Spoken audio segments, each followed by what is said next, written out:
Hey, what's up, everybody? This is Rich from 35 Raw, and I'm here so happy to see Werewolf Etiquette debut here in downtown LA. And not only that, the founders of Mother Tongue, DAVO and GEOF, together again after many years. Wow. And oh my God, you guys were such a powerhouse tonight. GEOF, such a powerhouse, man.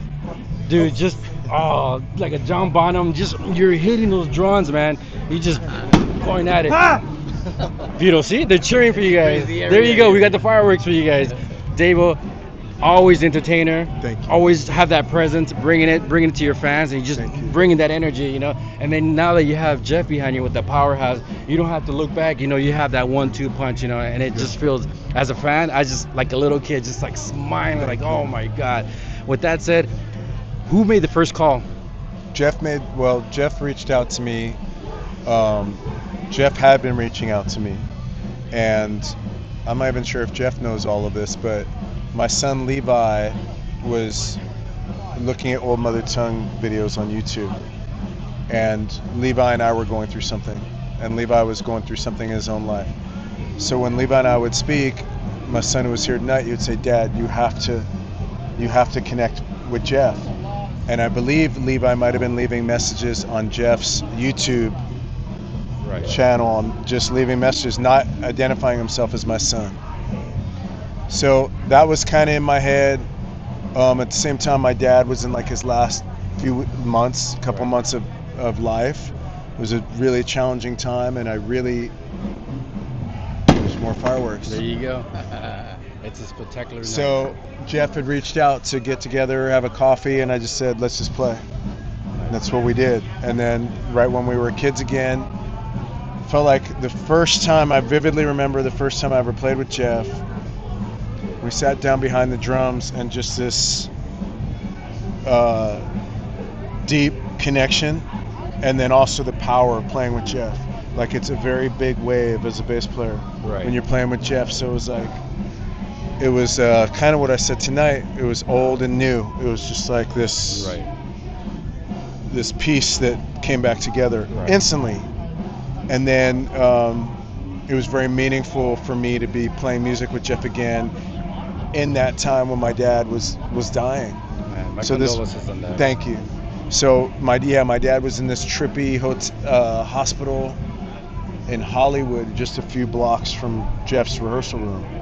So I was literally going from my dad's bedside to coming and playing with GEOF, or vice versa.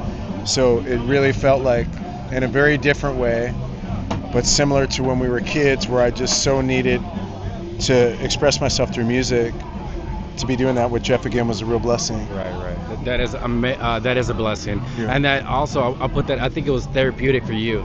Very much to be able to release that energy what you had, and to create beautiful music with your old partner, with the original partner, you know what I mean? And I think he helped you recover something that you were going 100%. A tough moment in your life, right? 100%.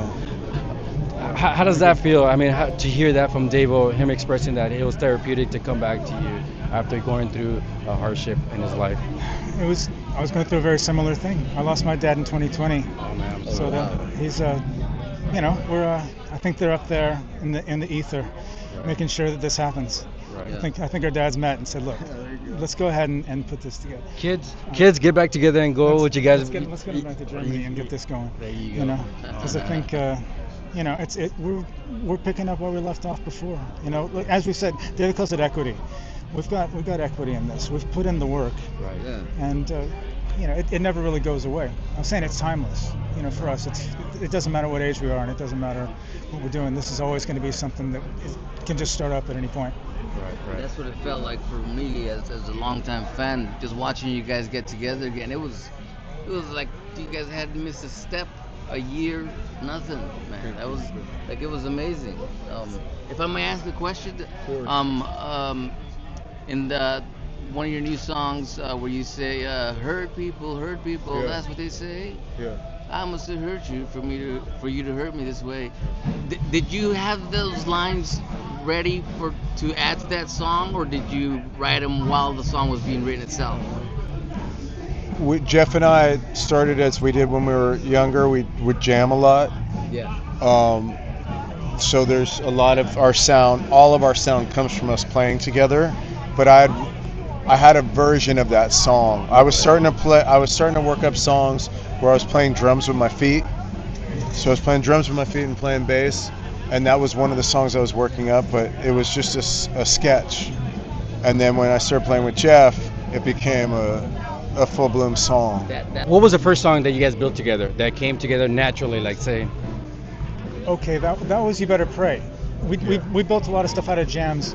David came in with a lot of songs written. We've got 2 that are in the set. I mean, there are 5 songs tonight. That's Blow Out the Candles, which is more recent, and You Better Pray. Those came out of jams. I had a keyboard line, just a sample, and David jammed to that. We came up with something. The Hurt People. I must have hurt you for you to hurt me this way. Hurt people, that's what we do. Oh, you hurt me, so then I hurt you. Underneath all this hurt and anger is the darkness and the sadness and the pain. And the grief is the belief that I don't matter. But it blinds me, it defines me more than my old name.